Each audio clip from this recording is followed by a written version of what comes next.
Salam saudara.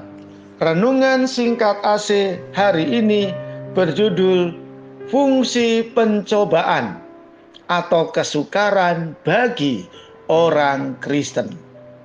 Untuk menghasilkan ketekunan, kita bisa melihat dalam kitab Yakobus 1 ayat 3 dalam bahasa sehari-hari berkata, sebab kalian tahu bahwa kalau kalian tetap percaya kepada Tuhan pada waktu mengalami pencobaan, akibatnya ialah kalian menjadi tabah.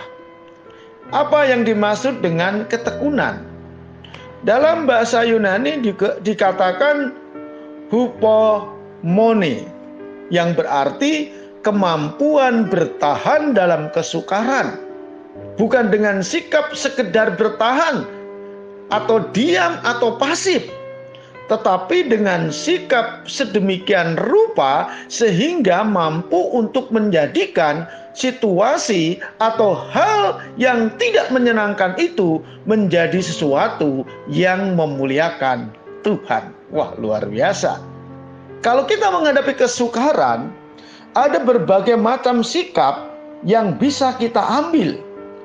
Kita bisa menjadi marah, jengkel, bersungut-sungut, lari ke dalam dosa, mundur dari Tuhan, atau bahkan kita murtad. Ini jelas bukan ketekunan. Kita bertahan, tetapi bertahan secara pasif atau diam, tidak marah, tidak sungut-sungut dan sebagainya. Ini memang masih lebih baik daripada sikap yang pertama di atas. Tetapi ini masih belum termasuk ketekunan seperti yang dimaksud di dalam ayat tadi. Yang mana ketika kita melihat ketekunan, kita tetap mengalami suatu sukacita yang terus mengalir sekalipun ada persoalan. Kita tetap memuji dan bersyukur kepada Tuhan bagi kemuliaannya. Wah, ini contoh ketika Paulus dan Silas dibelenggu, di penjara, dia menunjukkan satu sikap yang luar biasa, keluar dari kesukaran itu dengan memuji Tuhan. Dan dampaknya rantai tembok penjara semuanya dipatahkan. Jadi kalau kita melihat di sini, yang mana yang menjadi sikap kita pada waktu kita menghadapi kesukaran? Kalau selama ini kita lebih sering bersikap salah, marah, jengkel, kita harus memperbaikinya. Maukah kita mendapatkan pertolongan Tuhan supaya ketika di dalam persoalan apapun kita tetap tekun, bertahan, dan mengandalkan Dia? Ketekunan seperti inilah adalah ketekunan yang penting sekali.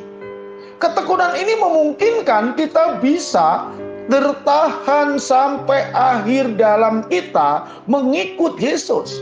Tanpa ketekunan seperti ini, kita bisa menjadi seperti orang yang termasuk golongan tanah berbatuan, yang bertahan hanya sebentar saja lalu murtad. Itu yang terambil dalam kitab Matius pasal 13 ayat 5, 6, 20 dan sampai 21, saudara. Ketekunan seperti ini bisa mempengaruhi dunia.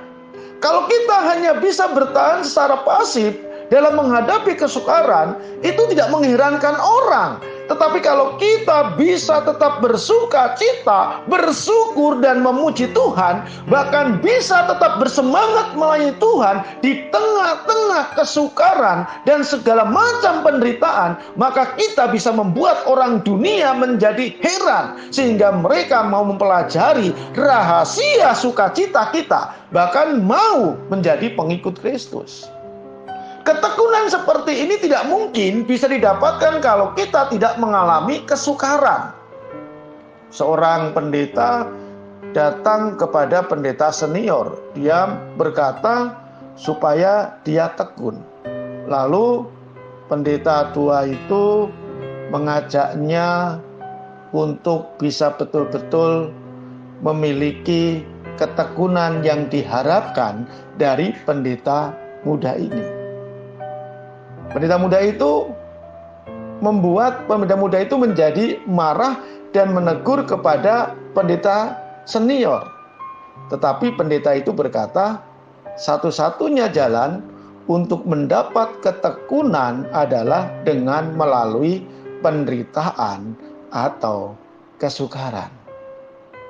Jadi waktu pendeta muda itu minta tolong untuk tekun, pendeta tua itu mendoakan supaya pendeta muda ini masuk dalam kesukaran. Wah, karena dalam kesukaran itu saudara pasti ada timbul ketekunan. Karena itu jangan marah atau memberontak kepada Tuhan kalau ia menempatkan saudara dalam berbagai macam kesukaran atau penderitaan. Ia membentuk saudara menjadi seorang yang sangat tekun sekali. Teruslah menjadi seorang yang tekun. Orang yang tekun akan menghasilkan sesuatu yang luar biasa di dalam Tuhan. Haleluya. Tuhan memberkati kita semua. Amin.